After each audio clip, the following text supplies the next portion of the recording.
Hello, hello. In today's part, I'm going to talk about how to prevent double entries in forms. It's a really annoying thing, Mautic 4 and 5. Neither of them have a very good way to prevent this to happen. So if someone is coming back to your website, they can fill out the same form multiple times. And this can be really annoying. For example, it can happen that they fill out the same form multiple times, overwriting important data. Like, for example, they are overwriting their names, which might be okay, but what if they overwrite something you actually wanted to save in the first time? Like, for example, some kind of tracking information or the source of the person where they're coming from. There is different ways, different reasons why you actually want to prevent that from happening. Another one of them is resending emails. Like, you cannot block that someone is filling out the form multiple times, and the automatic emails about the form, you send out the confirmation itself, that cannot be stopped. If you do a campaign, that's fine, but the automatic confirmation which you initiate as a form action, that cannot be stopped. You cannot say that send this only once. The other thing is you want to see real numbers in your form. So it can happen that someone enters their information in your form multiple times, but you still want contact. So you want to have realistic numbers here. And there is a trick what you can use. I have it also in action on my website. It's a pretty neat one, and it uses all Mautic's all built-in functions.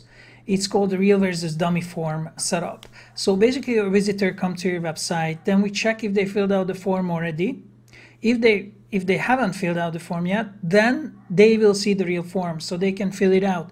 Once they click on send and they try to come back and fill it out again, they will be redirected to a dummy form, so they can fill that out. We will not save any information there, so they cannot overwrite their previous data.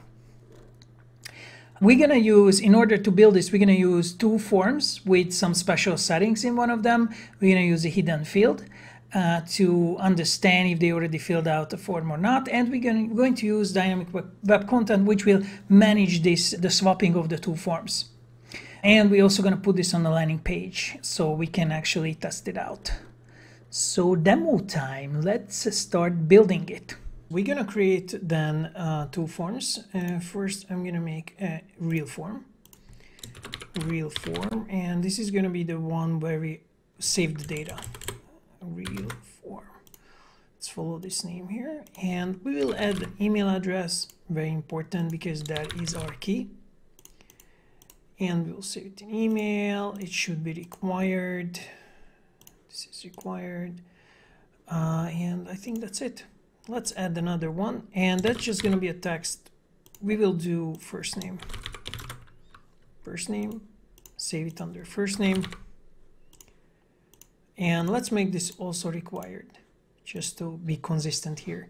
And we're also going to add a dummy, which will be a boolean, which is actually, we would like to hide this, so it's going to be hidden. It's a boolean already. I already created this field. I'm going to show you in one moment. And I'm going to call this nodupe. And the nodupe will be saved under nodupe. This is just a boolean field.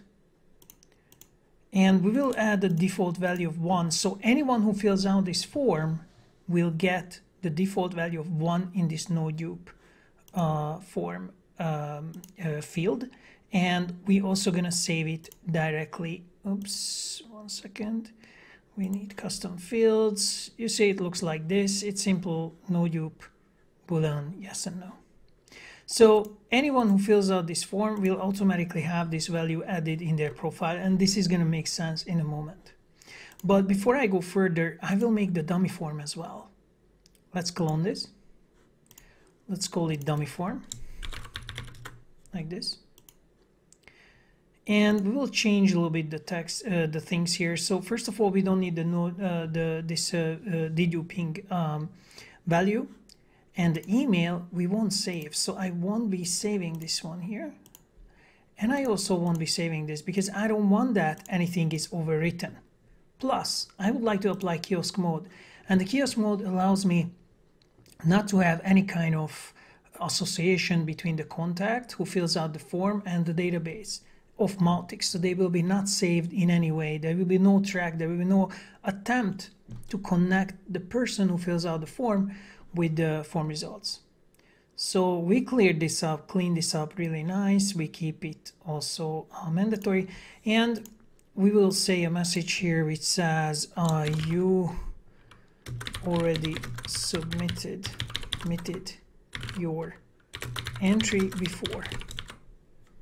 Okay, and here by the real form we will say thank you for your entry. So display message, thank you for subscribing. Yeah, that's good.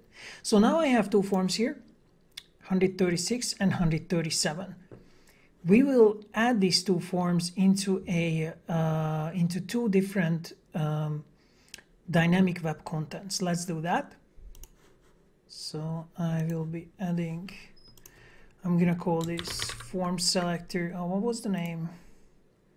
136, 137. So it's gonna be called form selector because they're gonna select a form for me from two. So this one is not campaign based, so I have a filter. You see here's the switch filter, and I want to make sure that if the no dupe cannot be 1, and there is a bug here, it's not gonna let me save first, but so the no dupe cannot be 1, then this content is visible, which means you are about to fill out a real form.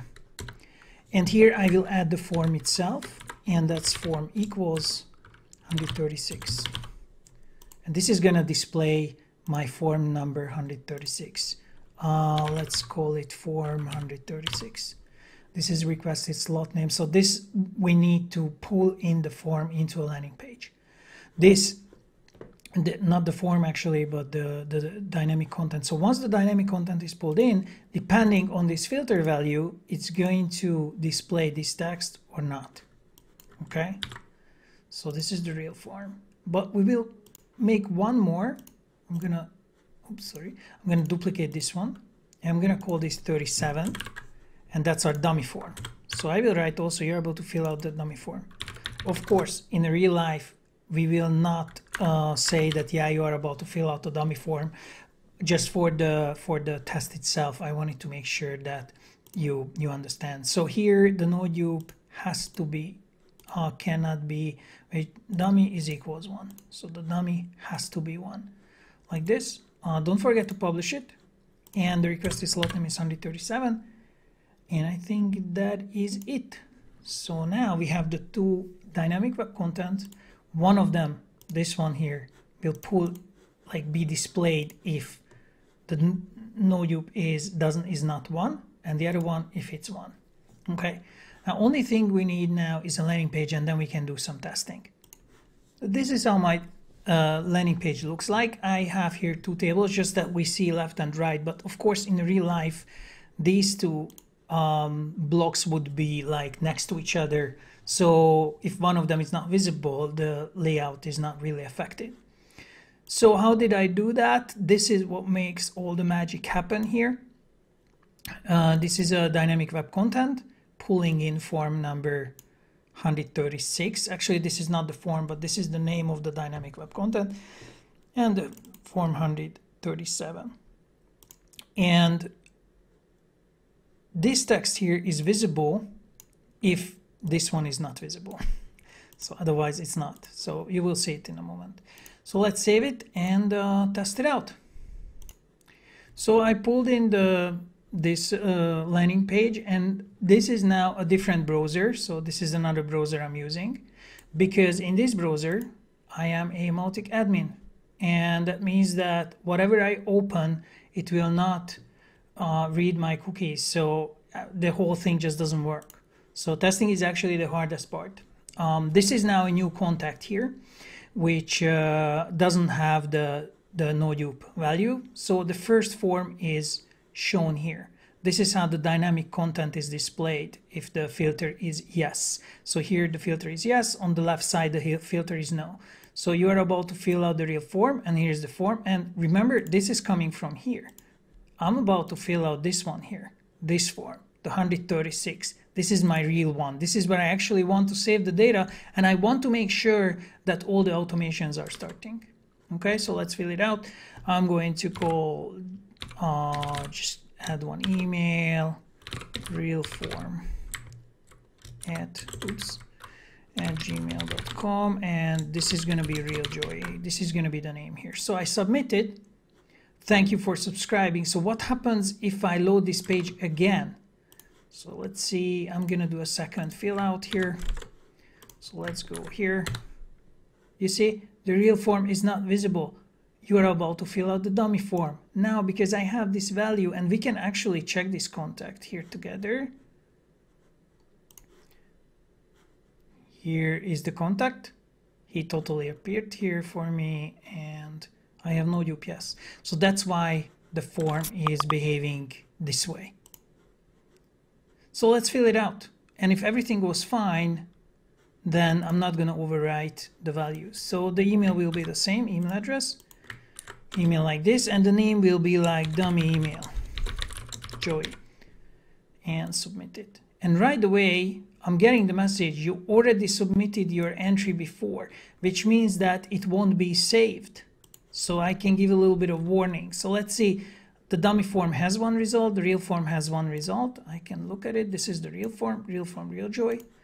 And let's see how the dummy form looks like. And this is my dummy form. It's also saving it, and dummy email joy. So if I open up this contact, will it overwrite my name? That's the question here. Did it work at all? So let's open the contact. You see it didn't. The name stayed the same because I turned off the saving of this value. So, but it has another side effect. So if I fill out the dummy form, maybe I don't have any actions, maybe I don't have any campaign behind it, I don't have any confirmation. In the real form, I might have confirmation. But since the people now, from now on, are diverted to the dummy form, I don't care what information they fill out here. I can come back, delete, I can set automations to delete. But the point is, they are putting their information in the bag which doesn't start any automations. I don't care about it. You know, it's like doing this and then just letting people speak. But the real form will still keep collecting the data. So I hope that this was useful for you, and watch out for my new content. It's coming every week or every 2 weeks, depending on my busyness. Thanks for watching again.